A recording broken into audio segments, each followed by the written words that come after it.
Hello everyone. Today we are gonna learn something about the inventory concept. Uh, this slide gives us some examples of inventory. As we can see, what is inventory? Inventory is stock or store of goods. These are some examples like food and drinks in the supermarket, or clothes or furniture in department store, drugs and blood in hospital, and raw materials and finished goods in factories. This slide gives us some exact example of what is inventory. And as you can see here, there are many types of inventories. So how do we categorize the types of the inventory? So let's go to the next slide, then you will have a clue. Now we can see there are 6 types of inventory. As you can see here, depends on where they are in the production process. It is raw materials and purchased parts, working process inventory, finished goods inventory and merchandise, replacement parts, tools and supplies, and goods in transit to warehouses or customers. These are the 6 types of inventory. All the previous examples can be included in one of the types. So now we know that what is inventory, but why do we use inventory?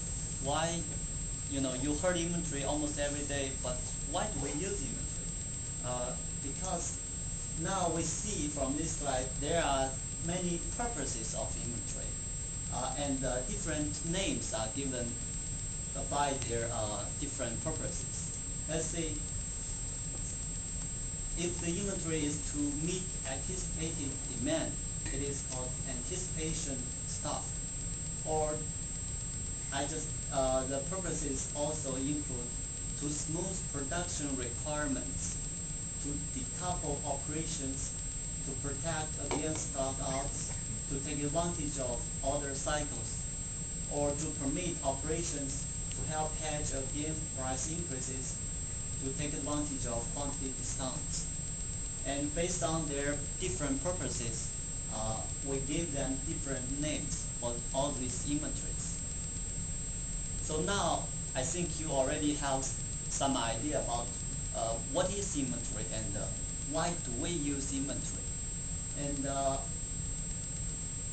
although there are many benefits to have inventory, but why don't we store as much as possible? Because there is a trade-off to have an inventory, as Peter already mentioned in his presentation. There's a balance, because we don't want to store as much as we can, because overstocking means the money is tied up in the inventory.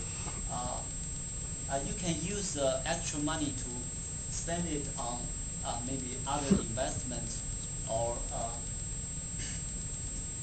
and also the inventory. Some inventory, they deteriorate as time goes by. So we don't want to store as much as possible. And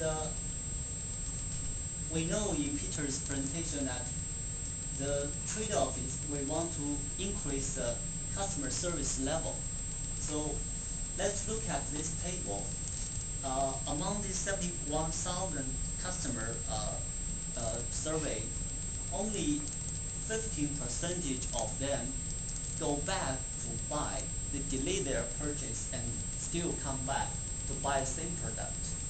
All the other 85%, they buy other or just don't purchase anymore. So that is the lost sales. So the objective of inventory control or inventory management is to achieve a satisfactory levels of customer service while keeping inventory costs within reasonable bounds. That is the major trade-off in inventory management. So we know the objectives But how, how to measure how well we are doing? This is one of the major index to measure how the inventory control performance, which is called inventory turnover. It is defined by average cost of goods sold over average inventory investment. Let's just interpret this definition. If this value, this ratio is high, that means the efficiency is high for our inventory control. And these are some typical parameters. If it takes a long time to manufacture or sell, it means this turnover ratio will be low. That's not good. So we want to manufacture or sell the cycle time as quick as possible. And for some, general product, the cheap product, they have a lower profit margin, but the inventory turnover ratio is high. For some jewelries, diamonds, those things, very high profit margin, but their inventory turnover is low. But although it's low, but it is acceptable for those higher profit margin.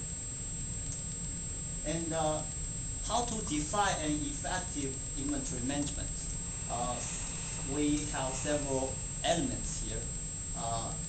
It is a system can keep track of inventory and can have a reliable demand forecast and have a knowledge of lead times and reasonable estimates of all those costs and classification system.